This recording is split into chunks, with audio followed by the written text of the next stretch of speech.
जी hello दोस्तों, मैं हूं कमर चीमा। उम्मीद है आप लोग ठीक होंगे। दोस्तों, भारत के वजीर आजम नरेंद्र मोदी ने पार्लियामेंट में बड़ा सख्त खिताब किया है। सख्त खिताब में इसको इसलिए कह रहा हूं कि नरेंद्र मोदी ने कहा है कि भाई तुम ये जंग जो है वो हमारे ऊपर मुसल्लत ना करो।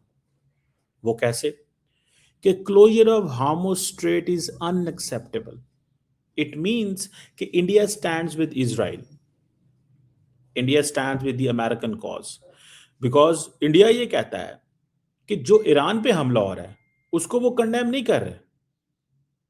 इंडिया ने ईरान पे हमले को कंडेम नहीं किया, लेकिन ईरान ने जो एक्शन लिया है उसको वो कंडेम कर रहे हैं।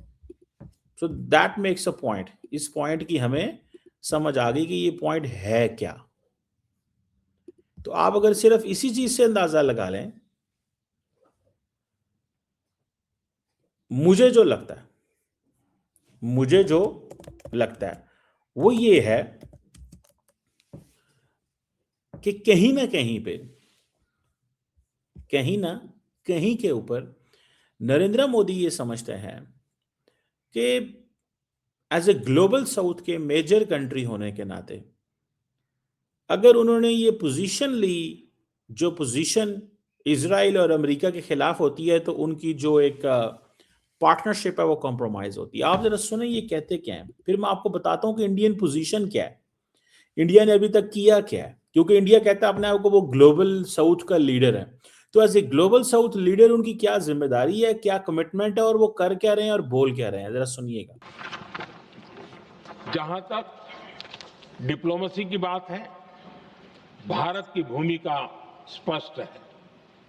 शुरुआत से ही हमने इस संघर्ष को लेकर अपनी गहरी चिंता व्यक्त की है। मैंने स्वयं भी पश्चिम एशिया की सभी संबंधित नेताओं से बातचीत की है। मैंने सभी से तनाव को कम करने और इस संघर्ष को खत्म करने का आग्रह किया है। भारत ने नागरिकों, एनर्जी और ट्रांसपोर्ट से जुड़े इंफ्रास्ट्रक्चर पर हमलों का विरोध किया है। कमर्शियल जहाजों पर हमला और हॉर्मुज स्ट्रेट जैसे अंतर्राष्ट्रीय जलमार्ग में रुकावट अस्वीकार्य है। भारत डिप्लोमेसी के जरिए युद्ध के इस माहौल में भी भारतीय जहाजों के सुरक्षित आवागमन के लिए निरंतर प्रयास कर रहा है। अध्यक्ष महोदय, वो कह रहे हैं कि भाई आप जो है ना ये कमर्शियल जहाजों को नहीं टारगेट कर सकते। क्यों? कि इंडिया की 1.4 बिलियन की आबादी है। इंडिया ने तो देखे तेल से, इंडिया ने रशिया यूक्रेन जंग का फायदा उठाया और सबसे ज्यादा फायदा उठाया। इंडिया ने रशिया यूक्रेन जंग का सबसे ज्यादा फायदा उठाया। अब वो समझते हैं कि तेल तो हमें मिल रहा था, अब ये तेल की सप्लाई बंद हो गई तो हमने करना क्या। फिर दूसरी बात है, उसने क्या कहा, उसने कहा सिविलियन एरियाज पे।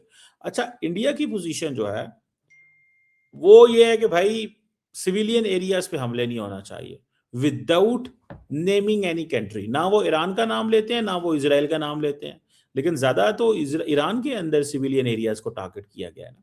ऑयल एंड एनर्जी इंफ्रास्ट्रक्चर, वो कहते हैं आप लड़ते रहो, हम इस लड़ाई में आपको नहीं रोकते, लेकिन हमारा नुकसान ना करो।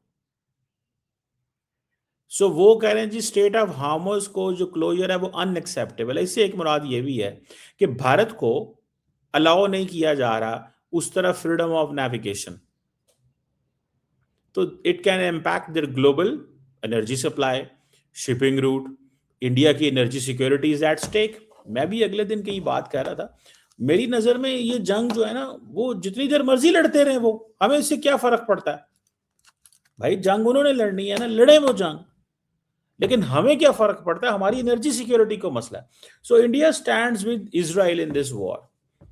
क्योंकि आपको पता है कि जो प्राइम मिनिस्टर मोदी जो हैं, उन्होंने जाके नेतन्याहू ने जो कुछ गजा में किया था उसको सपोर्ट कर दिया था। उन्होंने कहा भाई मुझे इस चीज से कोई गर्ज नहीं है कि उन्होंने गजा में क्या किया है, मेरा वो इंटरेस्ट ही नहीं है।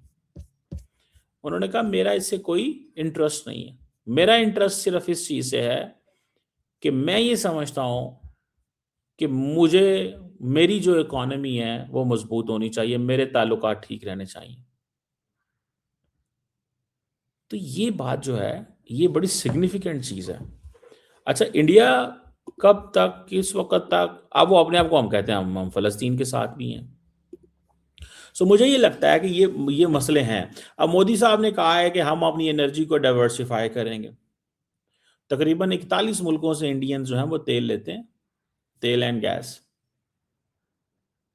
और वो इसलिए ले रहे हैं बिकॉज उनको पता चला है कि ये अगर फॉर एग्जांपल आप अब क्योंकि जंग का माहौल है, सो इंडिया की जो एक ब्रॉडर डिप्लोमेटिक मैसेजिंग है वो यही है कि भाई हम तमाम मुल्कों के साथ।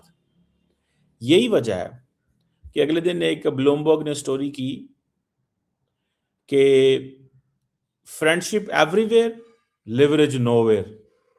यानी कि इंडिया की दोस्ती हर जगह पे है लेकिन लिवरेज कोई नहीं है। अब लिवरेज क्या होता है? Time of need. इंडिया क्या समझता है?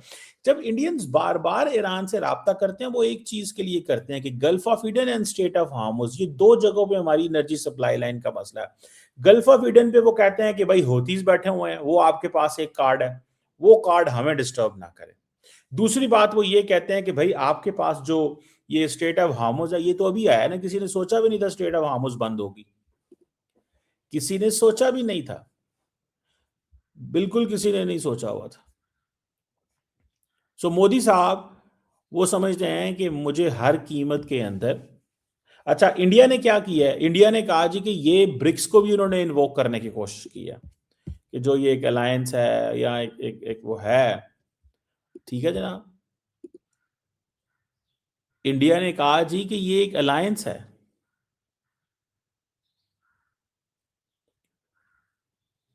इंडिया ने क्या कहा कि ये एक अलायंस है।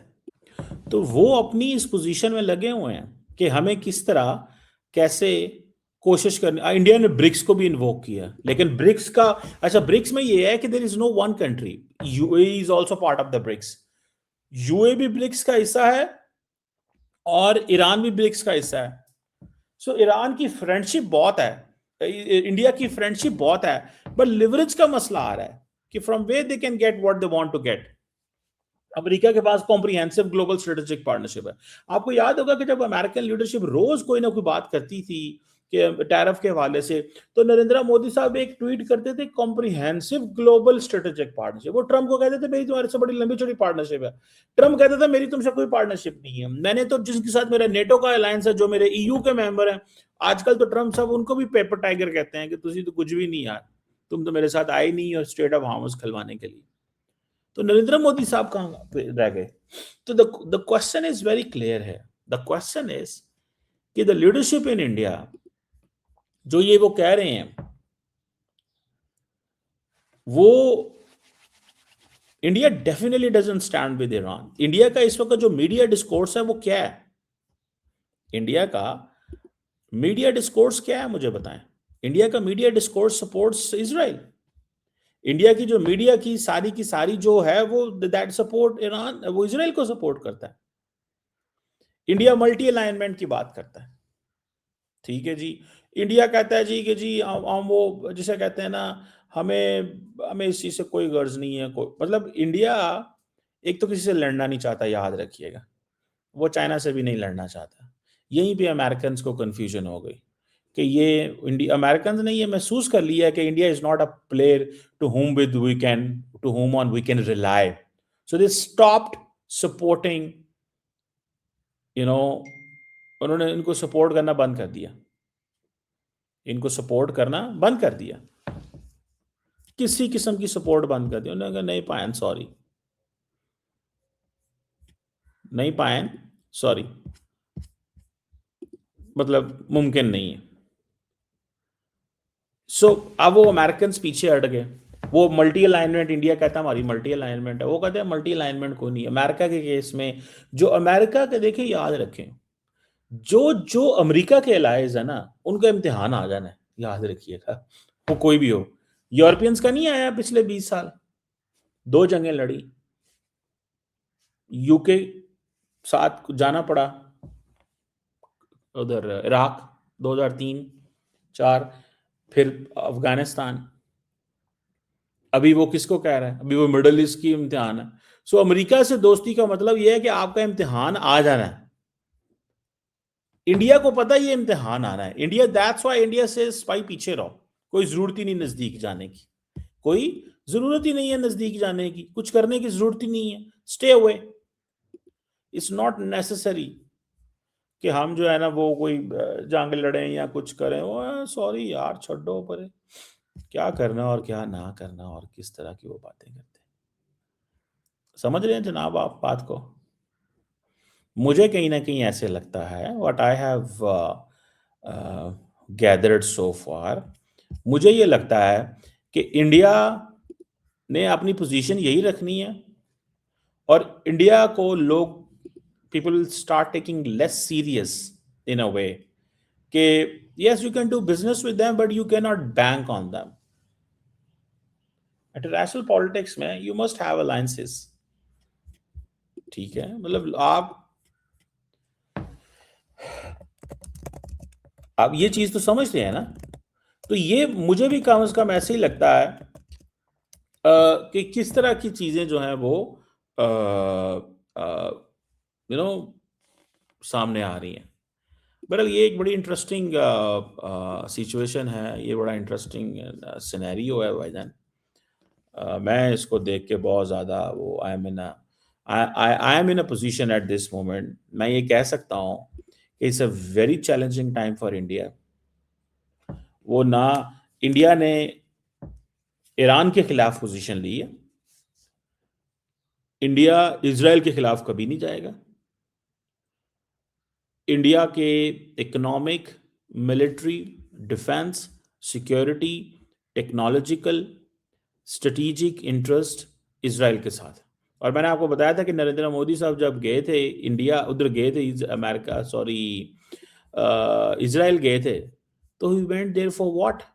ही went there for giving a message to the Israeli lobby in the United States, I am your partner.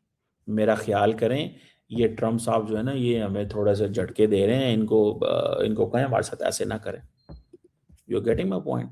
ये कह रहे थे, समझ रहे हैं बात आप? ये चीज कह रहे हैं वो, ठीक है? तो मैं इस चीज को थोड़ा स्टडी कर रहा हूँ। मैं ये समझता हूँ कि इंडिया वो कह रहा है कि भाई स्ट्रेट ऑफ हार्मोज नहीं आप बंद कर सकते क्योंकि हमारे 1.4 बिलियन है। तो क्या इंडिया अमेरिका के साथ इस को खुलवाने में मदद करेगा? ये है $1 मिलियन सवाल। Will India stand with United states? क्या इंडिया ये मैसेजिंग करना चाहता है, या इंडिया ने ये मैसेजिंग की है? क्या इंडिया ने ये मैसेजिंग की है, ठीक है जी, कि इंडिया जो है, will India work with the United States to open state of Hormuz? कभी भी नहीं। क्या इंडिया अपनी फौज भेजेगा?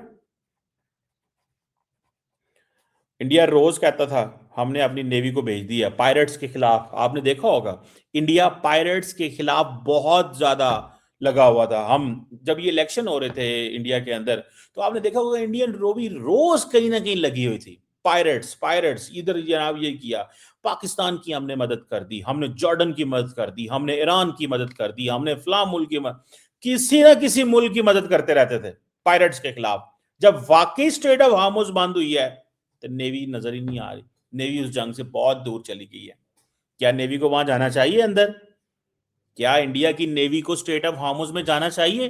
क्या मतलब आपका क्या जॉब है? या नेवी जाएगी अंदर, कहेगी पायन ए मेरे 10 जहाज आ रहे ने, खबरदार ईरान साहब आपने इसके ऊपर हमला किया। फिर ना कहिएगा मैं I have to protect my. आप इमेजिन करें अगर इंडिया अपनी नेवी स्टेट ऑफ हार्मोज में घुसा दे, ईरान पीछे हट जाएगा। ईरान पीछे हट जाएगा। क्या इंडिया ये फैसला कर सकता है? अगर ये इंडिया फैसला कर जाए, इंडिया की ग्लोबली बल्ले बल्ले हो सकती है कि पैन इंडिया के जहाज गए घुसे अंदर और ईरान को मना किया कि आप ये नहीं कर सकते। क्या ये इंडिया करेगा? इंडिया ये कभी भी नहीं करेगा। लेकिन इंडिया को ये करना चाहिए। अगर इंडिया ग्लोबल साउथ में ये कह सकता है, उसे कहो मेरी शिप को हाथ नहीं लगाना।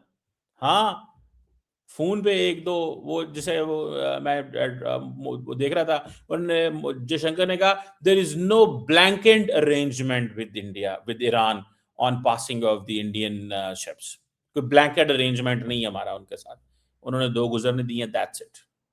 और पूरी दुनिया की हेडलाइन बनी, इंडिया जबरदस्त बिजनेस कर रहा है, क्या बात है कि उन्होंने अपने 2 शिप्स गुजार दी। उसके बाद तो कोई नहीं गुजरा। इंडिया को तो अपनी नेवी भेजनी चाहिए, पायरेट्स के खिलाफ भेजता था, इधर भी भेजे, पता चले इंडिया का रोल क्या, किरदार क्या है, इंडिया सामने आए। लेकिन इंडिया ने वॉर्न किया है। So will India send its forces? That's a $1 million question, and I really want to see कि इंडिया इसमें कितना इन्वॉल्व होता है, बिकॉज इंडिया की एनर्जी सिक्योरिटी अगर कंप्रोमाइज होती है तो इन्फ्लेशन होगी। पायन, इस वक्त बर्तानिया के अंदर, अमेरिका के अंदर तेल की कीमतें आसमानों को छू रही हैं, यूरोप के अंदर, पाकिस्तान के अंदर तो 55 रुपीज बढ़ी है, कुछ भी नहीं बढ़ी। लेकिन हम तो इतना भी अफोर्ड नहीं ना कर सकते, बिकॉज हमारे लोगों की बाइंग कैपेसिटी वो नहीं है। इंपॉर्टेंट डेवलपमेंट, इंपॉर्टेंट चीजें हैं ये। लेट्स सी क्या निकलता है, मोदी साहब क्या करते हैं।